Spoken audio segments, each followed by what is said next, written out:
Jamie, last time you were on, you mentioned that Yes, Dutch Mantel reached out to you and said you gave the most yes, incredible. He doesn't listen to a lot of interviews, but you gave the one of the yes. best interviews he's ever heard. Since then, That's what. since then, Dutch is blown up, right? He's like a podcast superstar now. But I got to ask you Yes, he this. is. I saw that. Yeah. But I'll ask you, has Dutch Mantel always been like how can you explain his popularity now after all these years? Well, listen, for the people of today's world, like the Dutch has been there, and what I mean, he started in the, seven, handsome Jimmy Valiant, Lawler, my dad, there's a bunch of them, but Dutch is the only one that still talk about it. And also, if Dutch Mantel, if it wasn't for Dale, there wouldn't be nobody in the wrestling business. A lot of things Dutch has invented: Stone Cold, The Undertaker, Kane, The Rock. He's invented everybody, which I mean, so be it. Everybody has a little part in that. But I have a bunch of wrestlers here, and the very last page is called World According to Dutch. It's the magazine was called Wow Wrestling Magazine. Okay, go to the very last page in every single copy of Wow. It's called The Wonderful World According to Dutch, and that's how Dutch lives. It's the way it's Wonderful World According to Dutch. And the reason I believe he's blown up is because 80% of the stories telling are true, but also time they get shuffled up in your brain and they get mixed up, and some things get forgotten and some The things get telephone added game. and he's a very entertaining person. Dutch has always been a very funny, entertaining type of, and he has that I guess that Charisma. that Uncle Jed, that Uncle Jed type of person where one can read Dutch and listen to Dutch and understand Dutch. You see what I'm saying? It's Dutch. Dutch has been there and done that.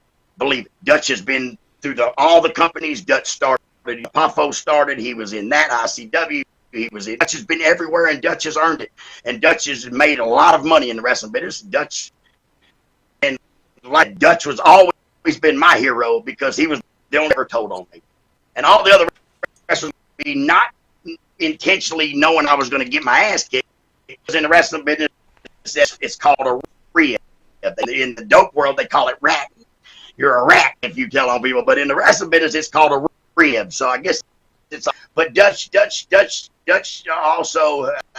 I was an 8-year-old little boy, and Dutch has that type of persona that everybody listening can relate to Dutch. Does that make sense? They can understand, and especially the people that know about how the wrestling was back then. Dutch can definitely bring the story alive and make you feel like you were there or you saw it. Does that make sense? No, I can 100% relate. He's a relatable person. Right. With everybody, all walks of life, with all genres, with all colors, with all races, with all whatever you want to call it. Most people say if you listen to just a loudmouth, redneck, some racing sub, it's not true. But anyway, Everyone has a Dutch in their life. Very much so. Everyone He's like the old uncle or the cousin, or that's right, the the grandfather. Very much so, and everyone can understand and relate to Dutch. And plus, Dutch is telling you is 80% true. You know what I mean? Because he was there. It's true. You can other people about the stories. They are actually true. And he's very, like we said, very understand. Like I call him on the phone. He thinks I've already done the show. I said, Dutch, I have not done your show yet. I said, it seems like you talk and tell all kinds of stuff to me, but some are all intertwined. He got me WrestleMania 13 with an $800 cab bill and all that. Not what happened. I did show up one time with an $800 cab bill, not at WrestleMania and not at a pay-per-view. It was on a Monday Night Raw. But I mean, the stories are basically because that did happen. So, I mean, I did get a $100 payoff, me and Wolfie both. But that was because our money was good. This is all we got paid, and they did not bonus us on WrestleMania, which they should have, and they probably could have, but they didn't because we had already been fired and let go or whatever. And so they only owed us $100 from what to see WrestleMania. They fly you in and be there for a whole week. Anybody that's ever done WrestleMania, if the WrestleMania is on Sunday, you go over and you're in that town, you're promoting, you're going nation dominations, going to. So we was going everywhere. Signings, and everything. End, you are right. Signing, radio, whatever. Right. And at the end of the show, they only us $100 because we drew the money up all week. You see what I'm saying?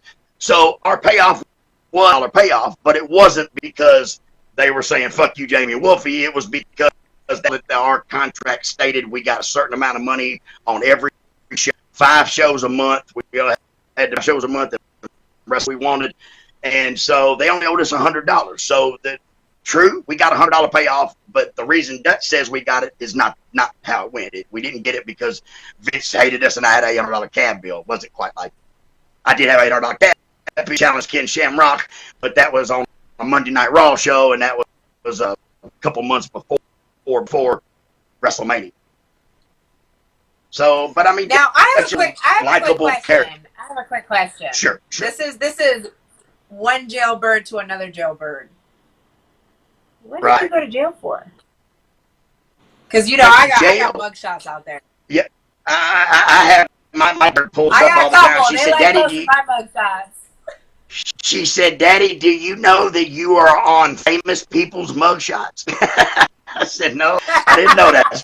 So listen, I'm trying to make my way lived in this town for, I guess. That's a good thing or a bad thing. But I went to jail and through the penitentiary system in the great state of Kentucky. If you don't pay for it, they will put you in jail.